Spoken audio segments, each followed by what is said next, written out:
नमस्कार दोस्तों, स्वागत है आपका परम कैंपस चैनल पर। और आज के विशेष टॉपिक में शुरुआत करते हैं हम लोग जलवायु संबंधी क्वेश्चनों को।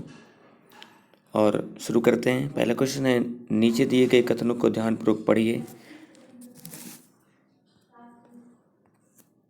पहला इसमें दिया हुआ कूट के क्वेश्चन है ये सभी। मौसम एक विशेष समय में एक क्षेत्र के वायुमंडल की अवस्था को बताता है। दूसरा है, जलवायु अपेक्षाकृत लंबे समय के एक विशाल क्षेत्र की मौसम की अवस्थाओं तथा विविधताओं का औसत योग होता है। और तीसरा इसमें दिया गया है, ऐसी मौसम तथा जलवायु दोनों एक ही तत्व होते हैं और बताना है उपर्युक्त में से कौन सा या कौन से कथन सत्य हैं। सही बात है कि पहला जो दिया हुआ है, मौसम एक विशेष समय में किसी एक क्षेत्र के वायुमंडल की अवस्था को बताता है, जबकि जलवायु एक लंबे समय और एक विशाल क्षेत्र की मौसम की अवस्था विविधताओं का क्या होता है, योग होता है। और मौसम तथा जलवायु दोनों ही एक ही तत्व होते हैं, अतः इसमें तीनों ही कथन क्या हैं, सत्य हैं। इसमें क्या है, तीनों कथन ही क्या हैं, सत्य हैं। नेक्स्ट जो हमारा क्वेश्चन है वो दिया हुआ है, मानसून के संबंध में नीचे दिए गए कथनों पर विचार करिए। और उसमें दिया है कथन पहला, मानसून शब्द की उत्पत्ति अरबी भाषा से हुई है। बिल्कुल सही है। मानसून शब्द की उत्पत्ति अरबी भाषा के मानसून शब्द से हुई है।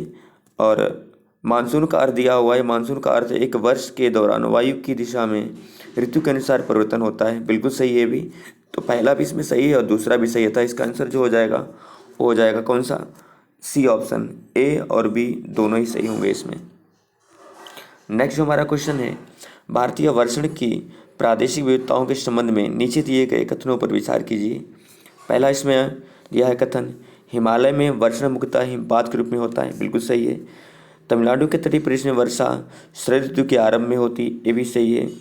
उत्तरी मैदान में वर्षा की मात्रा पश्चिम से पूर्व की ओर जाने पर घटती है, ये गलत है, क्योंकि जो उत्तर विशाल भारत के विशाल मैदान में वर्षा की मात्रा होती है वह पूर्व से पश्चिम की ओर जाने पर क्या होती है, घटती है। क्योंकि उत्तर भारत में जो वर्षा होती है वह बंगाल की खाड़ी शाखा से होती है, और जैसे जैसे बंगाल की खाड़ी शाखा बिहार से होते हुए, बिहार या फिर उसके कह सकते हैं हम लोग बंगाल से होते हुए आगे की ओर बढ़ती है, राजस्थान की तरफ बढ़ती है, तो लगातार उसकी वर्षा की मात्रा में क्या आती है, कमी आती है।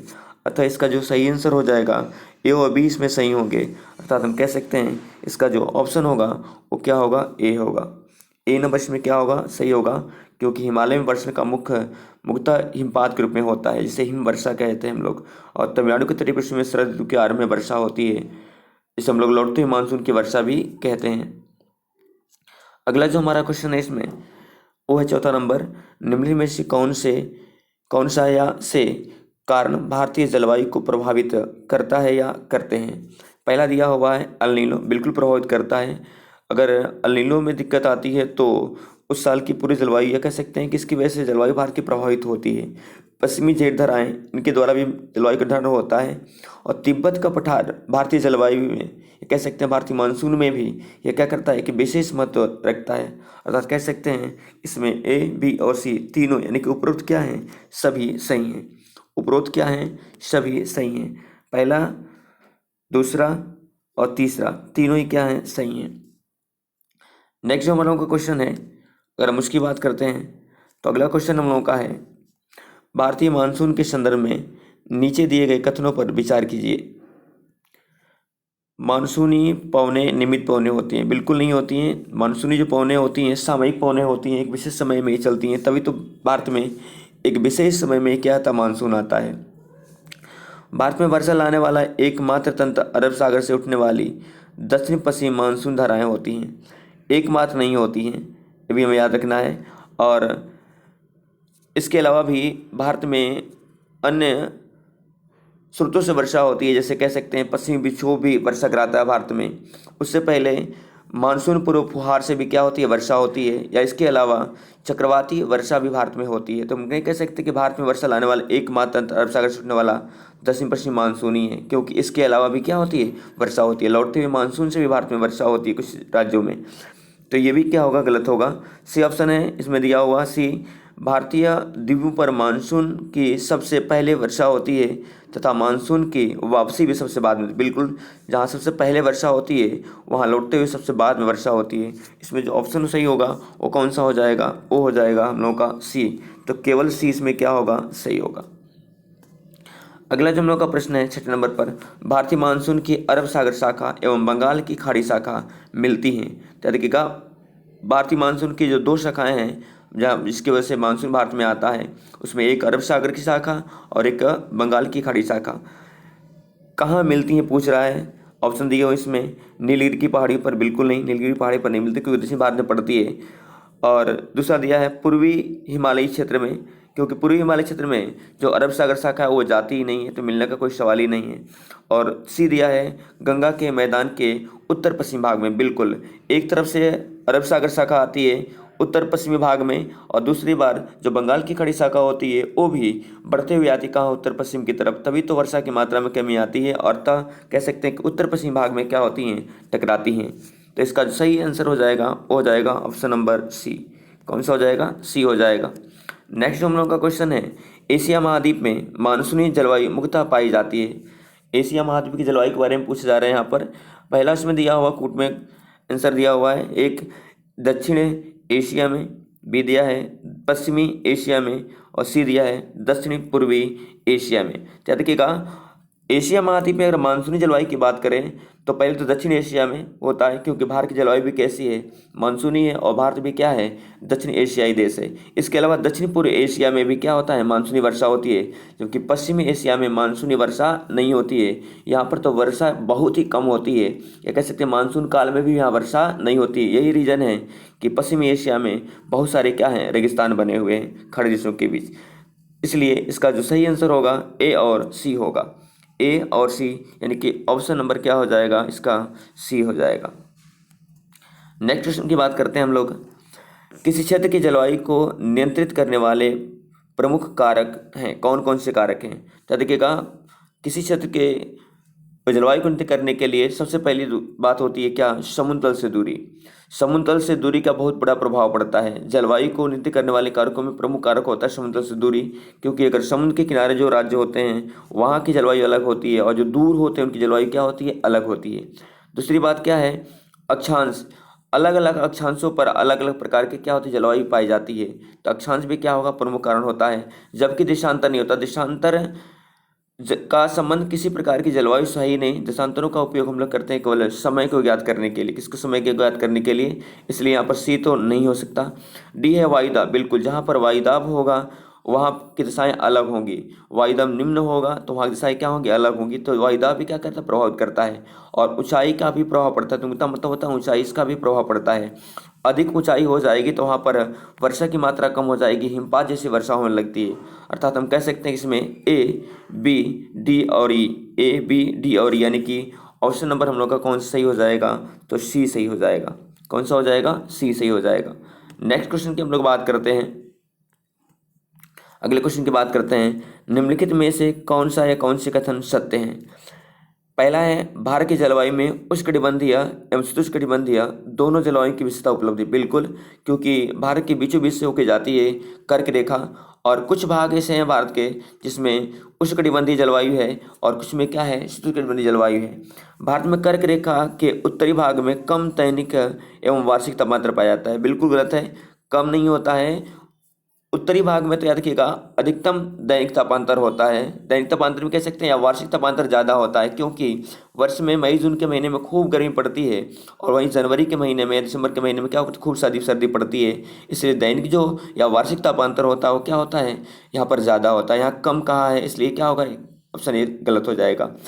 भारत के दक्षिणी भाग में उच्च दैनिक तथा वार्षिक तापांतर तथा विषम जलवायु पाई जाती है। विषम जलवायु नहीं पाई जाती, एक समान जलवायु पाई जाती है। और पहली बात की वार्षिक तापांतर यहाँ पर क्या होता है? ज़्यादा नहीं होता, क्योंकि यहाँ साल भर गर्मी जैसी मौसम रहता है, एक समान मौसम रहता है। जो भी तटीय राज्य हैं वहाँ पर समुद्र के प्रभाव की वजह से एक जैसा मौसम रहता है। अर्थात इसमें ऑप्शन केवल एक ही सही होगा, केवल ए, यानी कि इसका आंसर क्या हो जाएगा? ए हो जाएगा। केवल ए क्या होगा? इसका सही आंसर होगा। आगे बात करते हैं हम लोग नेक्स्ट क्वेश्चन की। भारतीय जलवायु के संबंध में हिमालय पर्वत की भूमिका से संबंधित नीचे दिए गए कथनों पर विचार कीजिए। ऑप्शन इसमें दो दिए हैं, एक तो दिया है हिमालय पर्वत एक जलवायु विभाजक की भांति काम करता है, बिल्कुल सही। अगर आपसे क्वेश्चन पूछे भारत की जलवायु का अध्ययन कौन करता है तो हिमालय ही करता है। भारत में कर्क रेखा कह सकते हैं भारत की जलवायु का निर्धारण नहीं करती है, भारत में हिमालय ही करता है क्या जलवायु का निर्धारण। दूसरा है हिमालय पर्वत भारतीय उपमहाद्वीप में वर्षा का कारण बनता है, बिल्कुल यही दक्षिण पश्चिमी मानसून से आने वाली हवाओं को रोक करके भारत में करता है क्या वर्षा कराने काम करता है। अर्थात इसका जो आंसर होगा वो कौन सा हो जाएगा, ए और बी दोनों हो जाएगा, यानी कि इसका आंसर होगा क्या सी। नेक्स्ट क्वेश्चन की हम लोग बात करते हैं, निम्नलिखित में से कौन सा कारण भारत के उत्तर पश्चिम भाग में शीत ऋतु में होने वाली वर्षा के लिए उत्तरदायी है। याद रखिएगा भारत में उत्तर भारत में या उत्तर पश्चिम भारत में जो वर्षा होती है वो शीत ऋतु में होती है और उसका सबसे मेन रीज़न होता है क्या पश्चिमी विक्षोभ।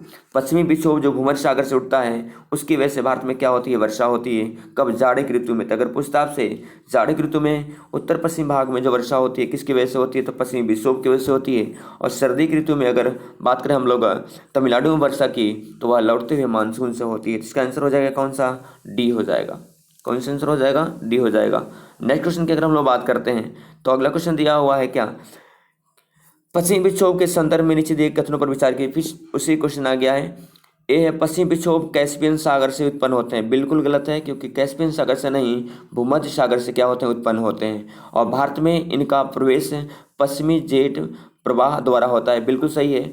पश्चिमी जेट प्रवाह ही जो भूमध्य सागर में उठने वाले विक्षोभ होते हैं उनको लेके आती है, इसीलिए इसका नाम रखा जाता है क्या पश्चिमी विक्षोभ, क्योंकि पश्चिमी जेट प्रवाह के कारण ही क्या होता है भारत में आता है और भारत के उत्तर पश्चिमी राज्यों में करता है क्या वर्षा कराता है। उत्तरी भाग में जो वर्षा होती है हिमपात के रूप में होती है और राजस्थान में अगर बात करें हम लोग तो राजस्थान में जो वर्षा होती है और पंजाब में जो वर्षा होती है वह जल वृष्टि के रूप में होती है। राजस्थान में इस पश्चिमी विक्षोभ से होने वाली जो वर्षा होती है उसको मावट कहते हैं, उसे गोल्डन रेन भी कहा जाता है, सुनहरी वर्षा के नाम जाना जाता है। इसमें जो पहला ऑप्शन होगा ए यानी कि वो गलत होगा, इसमें केवल और केवल क्या बी सही होगा, बी यानी कि भारत में इनका जो प्रवेश होता है पश्चिमी जेट प्रवाह के कारण ही होता है। यानी कह दे कि अगर पूछे कि पश्चिमी विक्षोभ को भारत में लाने के लिए कौन उत्तरदायी है तो हम बताएंगे क्या पश्चिमी जेट प्रवाह। नेक्स्ट क्वेश्चन है कोपेन के जलवायु वर्गीकरण के कारण भारत में शुष्क ग्रीष्म ऋतु वाली मानसून प्रकार की जलवायु कहाँ पाई जाती है। शुष्क ग्रीष्म ऋतु वाली मानसून प्रकार की जलवायु जो पाई जाती है वो पाई जाती है तमिलनाडु के कोरोमंडल तट पर। तो इसका आंसर जो होगा क्या हो जाएगा, बी हो जाएगा। क्या हो जाएगा, बी हो जाएगा। नेक्स्ट क्वेश्चन की हम लोग बात करते हैं। अगला है कोपेन के जलवायु वर्गीकरण के कारण के अनुसार भारत की जलवायु प्रदेशों के संबंध में से कौन सा या कौन से युग में सुमेलित हैं ये बताना है। उष्णकटिबंधीय सवाना प्रकार की जलवायु कहाँ पाई जाती है, कोरोमंडल तट पर, ऐसा दिया हुआ है।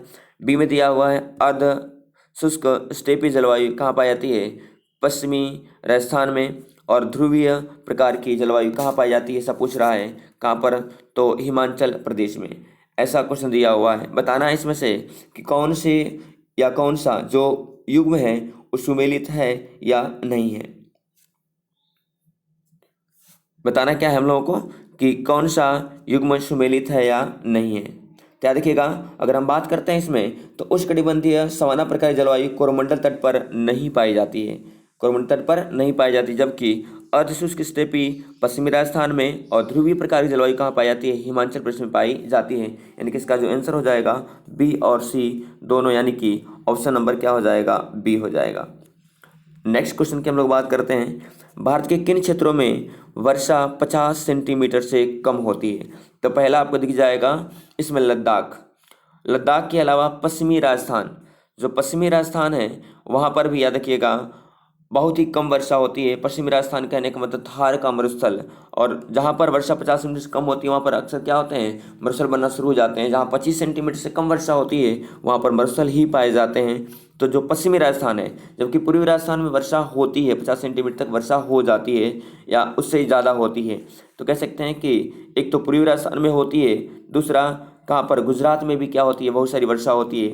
यानी कि याद रखिएगा इसमें एक तो पश्चिमी राजस्थान और लद्दाख में बहुत ही कम वर्षा यानी कि 50 सेंटीमीटर से क्या होती है, कम होती है। इसलिए लद्दाख भी क्या है, एक शीत मरुस्थल है। यहाँ पर जो लद्दाख में लेह नाम का स्थान है वो भारत का सबसे कम वर्षा वाला स्थान है। यहाँ पर वार्षिक वर्षा केवल और केवल 5 सेंटीमीटर होती है, केवल 5 सेंटीमीटर होती है। तो याद रखिएगा, इसमें जो आंसर होगा वो हो जाएगा कौन सा, पूर्वी राजस्थान और सॉरी कम पूछ रहा है यानी कि हो जाएगा लद्दाख बी, और कौन सा, पश्चिमी राजस्थान सी। बी और सी यानी कि ऑप्शन नंबर हो जाएगा क्या, सी, बी और सी। नेक्स्ट क्वेश्चन की बात करते हैं, भारत के किन क्षेत्रों में वर्षा 200 सेंटीमीटर या उससे अधिक होती है। वहाँ कम की बात की गई थी, यहाँ अधिक की बात की गई है। तो याद रखिएगा, पश्चिमी घाट में वार्षिक वर्षा 2 सेंटीमीटर से ज़्यादा होती है। उत्तर पूर्व के उप हिमालयी क्षेत्र में भी वर्षा क्या होती है, 2 सेंटीमीटर से क्या होती है, ज़्यादा होती है। ये रीजन है कि यहाँ पर सर्वाधिक वन पाए जाते हैं। पश्चिमी घाट में बहुत सारे वन पाए जाते हैं। और हिमालय में मेघालय की जो पहाड़ियाँ हैं, यानी शिलांग पहाड़ी की अगर बात करते हैं हम लोग, गारो खासी जयंतिया की बात करते हैं, यहाँ पर अधिक वर्षा होती है। आपको पता होगा मेघालय में ही भारत का सर्वाधिक या विश्व का सर्वाधिक वर्षा वाला स्थान है। तो कोरोमंडल जो तट है जहाँ पर केवल शीत ऋतु में वर्षा होती है, वहाँ पर 2 सेंटीमीटर से कम वर्षा होती है। बाकी जो 3 स्थान ए, सी और डी दिए हुए हैं, ए, सी और डी, यानी कि ऑप्शन नंबर जो बी दिया हुआ है ये क्या होगा, सही होगा। ऑप्शन नंबर बी क्या होगा, सही होगा। अगले क्वेश्चन की बात करते हैं, ग्रीष्म ऋतु में आने वाले कुछ स्थानीय तूफानों और उनसे लाभान्वित होने वाले फसलों के संदर्भ में पूछा गया है। कौन सा युग्म सुमेलित, कौन से युग्म सुमेलित हैं, यानी कौन कौन से युग्म क्या है, सुमेलित पूछा गया है यहाँ पर। तो याद रखेंगे हम लोग कि आम्र वर्षा, इसे हम लोग मैंगो शावर कहते हैं, आम की फसल के लिए क्या होता है, लाभदायक होता है। दूसरा, फूलों वाली बौछार कहवा के लिए लाभदायक होता है। और काल बैसाखी चाय और पटसन के लिए, क्योंकि चाय और पटसन पश्चिम बंगाल और असम की तरफ होते हैं। तो काला बैसाखी से प्रभावित होने वाले राज्यों में सबसे अधिक होता है कौन सा, पश्चिम बंगाल, जहाँ पटसन की खेती होती है। और भारत में सर्वाधिक पटसन उत्पादन करने वाला, जूट उत्पादन करने वाला राज्य कौन सा है, तो है पश्चिम बंगाल। इस तरह से में तीनों ही ऑप्शन क्या है, सही हैं, यानी कि ए, बी और सी, यानी कि ऑप्शन नंबर हो जाएगा इसका क्या, डी। ऑप्शन क्या हो जाएगा, डी। नेक्स्ट क्वेश्चन की बात करते हैं हम लोग, निम्नलिखित में से कौन सा या कौन से कथन ग्रीष्म ऋतु के संदर्भ में सत्य हैं। बताना हमें, ग्रीष्म ऋतु के संदर्भ में सत्य कथनों को बताना है। भारत में ग्रीष्म ऋतु में तापमान उत्तर से दक्षिण भारत की ओर जाने पर बढ़ता है। बिल्कुल गलत है, क्योंकि भारत में अगर तापमान वृद्धि की बात करें तो भारत में शुरुआत होती कहाँ से, नीचे से, यानी कि भारत में कह सकते हैं या कह सकते हैं पूरे पृथ्वी पर सूर्य का उत्तरायण दक्षिणायन। भारत में जब तापमान में वृद्धि होती है तो पहले जो सूर्य की किरणें होती हैं निचले हिस्से में, यानी कह सकते हैं प्रायद्वीपीय भारत में पड़ती हैं। इसके बाद धीरे धीरे कहाँ, कर्क रेखा की तरफ आती हैं। यानी कि कर्क से मकर के बीच सूर्य क्या होता है, उत्तरायण दक्षिणायन होता रहता है। तो विषुवत रेखा से जब सूर्य की किरणें आगे की ओर बढ़ती हैं, कह सकते हैं सूर्य जब आगे की ओर बढ़ता है कर्क रेखा की तरफ, तो लगातार तापमान में क्या होती है, वृद्धि होती है। ना कि उत्तर से दक्षिण की तरफ जाने पर, दक्षिण से उत्तर की ओर जाने पर क्या होता है, तापमान में वृद्धि होती है और ग्रीष्म ऋतु का क्या होता है, आगमन होता है। तो ए इसमें कथन क्या होगा, गलत हो जाएगा। दूसरा है, भारत के उत्तर पश्चिम में अंतः उष्णकटिबंधीय अभिसरण क्षेत्र ITCZ की बात की जा रही है कि केंद्र में दोपहर के बाद लू चलती है। बिल्कुल सही। ITZ के ऊपर आने के बाद ही जब तापमान में वृद्धि होती है तो दाब क्या होता है, कम होता है, जिसकी वजह से पश्चिमी भाग में कह सकते हैं या उत्तरी भारत में एक गर्मी ऋतु में विशेष प्रकार की हवा चलती है जो बहुत गर्म और कष्टदायी होती है, जिसे लू कहा जाता है। बिल्कुल सही है ये। प्रायद्वीपीय भारत में समुद्री प्रभाव के कारण तापमान कम होता है। बिल्कुल, दिन और रात के समय में समीर के चलने की वजह से, समुद्री समीर और स्थलीय समीर के चलने की वजह से तापमान में बहुत ज़्यादा वृद्धि नहीं हो पाती। कहाँ पर, समुद्री जो प्रदेश हैं कह सकते हैं या जो तटीय प्रदेश हैं उनमें, यानी प्रायद्वीपीय भारत के प्रदेशों में। तो इसमें जो सत्य कथन है बी और सी हैं, यानी कि ऑप्शन नंबर क्या होगा इसका, बी हो जाएगा। बी और सी क्या है, सही है। अगले प्रश्न की बात करते हैं हम लोग। नेक्स्ट जो हम लोग का क्वेश्चन है उसकी बात करते हैं, शीत ऋतु में गोदावरी, कृष्णा एवं कावेरी नदियों के डेल्टाई प्रदेशों में आने वाले उष्णकटिबंधीय चक्रवात किस सागर या महासागर में उत्पन्न होते हैं। तो याद रखिएगा, अगर बात करें यहाँ पर तो जो हिंद महासागर का अंडमान रहे, उस अंडमान सागर से ही क्या होते हैं, उत्पन्न होते हैं क्या, उष्णकटिबंधीय चक्रवात भारत में। इसका जो ऑप्शन हो जाएगा वो हो जाएगा कौन सा, ए, अंडमान सागर से उत्पन्न होते हैं भारत में क्या, चक्रवात। मैक्सिमम चक्रवात यहीं से उत्पन्न होते हैं, बंगाल की खाड़ी वाले क्षेत्र से। नेक्स्ट जो हम लोग का क्वेश्चन है 20 नंबर, निम्नलिखित में से कौन सा या से कथन सत्य है बताना है।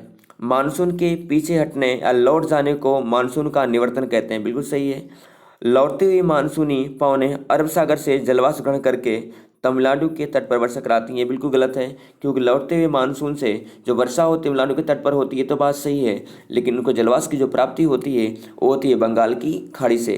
तो बंगाल की खाड़ी से लौटता हुआ मानसून बंगाल की खाड़ी से जलवाष्प ग्रहण करके तमिलनाडु के कोरोमंडल तट पर क्या करती है, वर्षा कराती है। इसमें जो ऑप्शन होगा वो केवल एक सही होगा, यानी कि इसका आंसर क्या हो जाएगा, ए हो जाएगा।